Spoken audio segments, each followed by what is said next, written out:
Oi gente, como é que vocês estão? Hoje eu só vim aqui mostrar meus brainrots. Vou mostrar aqui, ó. Esses são os meus brainrots mais raros. Esse brainrot aqui de 5 milhões, esse tralalá de Natal de 3 milhões, esse tralalá, tô salvo.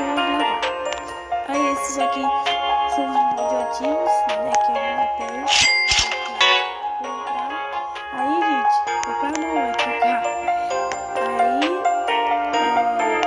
eu troquei os outros porque eu fiz a máquina de fusão, eu ganhei a lavaca normal, velho. Fiquei muito raiva. Daqui tem o orcaleiro só pra fazer ritual.